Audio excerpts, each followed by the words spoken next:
တခါတုန်းကဝိဇ္ဇတူကြီးတူဟာတဲ့သူလူဘဝတုန်းကကြံရစ်ခဲ့တဲ့သားကိုကဲတင်ခြင်းလွန်းလို့လိုက်ရှာတဲ့အခါတထေးတူရဲ့အိမ်မှာအငှားနွားကြောင်းသားဘဝနဲ့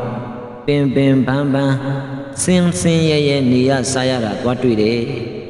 အချင်းချင်းအခါကိုစောင့်ကြည့်ပြီးတနေ့တော့ဝိဇ္ဇတူကြီးဟာသူ့သားနွားကြောင်းရာနောက်ကို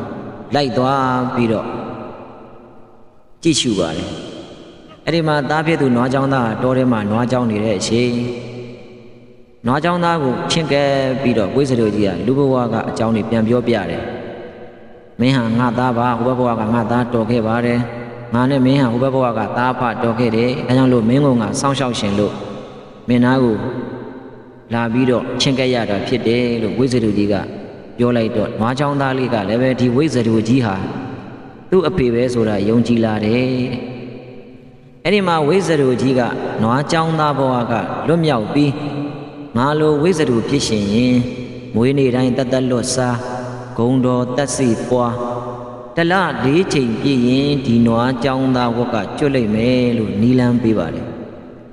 နွားကြောင်းသားခမရလည်းပဲဒီလောက်ဆင်းရဲတဲ့ဘဝကကျွတ်လွတ်မယ်ဆိုတော့ဝမ်းပန်းတတာနဲ့အဖေကျွန်တော်ကြိုးစားပါမယ်ကျွန်တော်အဲ့ဒီအလုပ်ကိုလုပ်ပါမယ်ဆိုပြီးတော့အာမဘန်းတွေခံပြီးတော့ကြိုးစားဖို့ဆုံးဖြတ်လိုက်တယ်ကျုံးဝါလိုက်တယ်ပေါ့ဒါပေမဲ့အချိန်တန်တော့နွားကြောင်းသားခမရကြင့်ကြံအားထုတ်တဲ့ကိစ္စကိုစုံမြုပ်မေ့သွားတယ်ဒါနဲ့တလားပြည့်သွားတယ်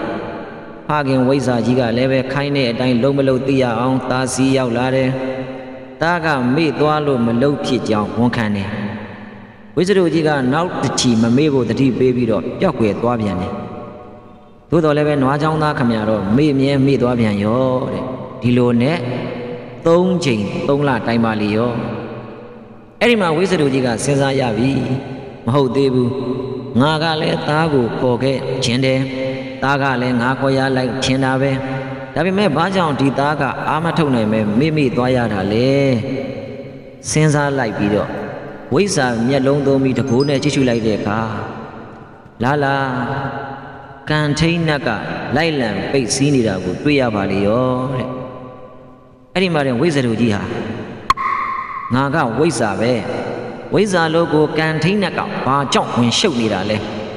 မနှက်ပြန်ဒီကံထိန်နက်နဲ့ငါနဲ့ရင်ဆိုင်စေရမယ်ဆိုပြီးကိုသားကိုကယ်တဲ့ကိစ္စမှာမတ်စီမတ်ဆိုင်လိုက်လံနှောက်ယှက်နေတဲ့ကံထိန်နက်တဲ့နောက်ပြီးဘုံတကုအချိန်ဝါအရာမှာသူ့တက်အစများစွာနှိမ့်ကြနေတဲ့ကံထိန်နက်ကိုပယ်နေနေကြီးပညာပြဆုံးမဖို့ဝိဇ္ဇတူကြီးကျုံးဝါလိုက်တော့တယ်ဒါပေမဲ့နောက်တစ်နေ့မှာသားကိုယ်တော်လုံးရှာမတွေ့တော့ဘူးတဲ့ဝိဇ္ဇတူကြီးသူ့သားပျောက်သွားလို့လိုက်ရှာရတော့တယ်သားပြကိုရုတ်တရက်ရှာမရတာနဲ့ဝိဇ္ဇာမျက်လုံးသုံးပြီးတကိုးသုံးပြီးကြည့်လိုက်တဲ့အခါမှာလာ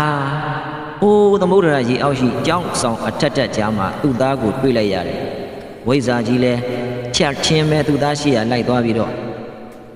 ကံထိန်နဲ့ရင်ဆိုင်စကားပြောပါတယ်ဟေ့ဒီမှာကံထိန်နဲ့ငါကဝိဇ္ဇာဒါကငါသားငါတို့သားဖား2ယောက်ကြားမှာမင်းဘာကြောင့်လိုက်နှောက်ရှက်နေရတာလဲလို့သားကိုဝတ်ထားတဲ့ကံထိန်နဲ့ကိုမေးတဲ့အခါကံထိန်နဲ့ကခမည်းဝိဇ္ဇာမှန်လဲကြုတ်သိတယ်ဒါခမည်းသားမှန်လဲကြုတ်သိတယ်ကျုပ်ကနှောက်ရှက်နေတာမဟုတ်ဘူးကျုပ်တာဝန်ကျုပ်ထမ်းဆောင်နေတာအချိန်ကခမည်းသားဟာဒီနွားရှင်တထေးစီကနေငွေတမူသားချီးငါယူစားခဲ့ပြီးပြန်မဆက်ခဲ့ဘူးတဲ့သူများအကျွေးကို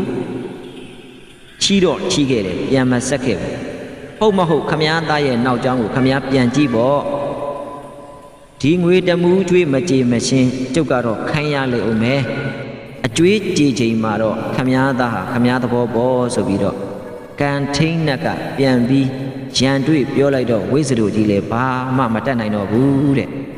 ပြီးတော့ဝိဇ္ဇတူကြီးဟာသူ့သားရဲ့ခေါင်းလေးကိုပုတ်သက်ပြီးတော့သားရည်လူလေးအကျွေးမကြေသေးသမျှတော့မင်းထိုင်နဲ့မင်းကန်ခံလိုက်အောင်ပေါ့ကွယ်လို့ညီကျွေးပြီးတော့စိတ်မကောင်းခြင်းများစွာနဲ့လှည့်ပြန်သွားရပါတဲ့အဲ့တော့ကံရဲ့အကျိုးဆိုတာဒါပါပဲဒီတာရကပုံမြင်လေးဟာ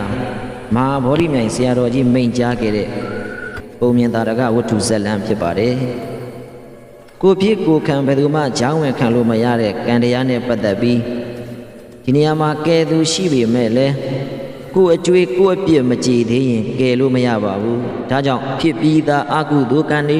ထပ်မဖြစ်ပါစေနဲ့တော့အကုသိုလ်တွေစေတနာဆိုးတွေမကောင်းကံတွေကိုတားဆီးပယ်ဖြတ်ပေးနိုင်တယ်ဆိုတာတတိတလုံးပဲရှိပါတယ်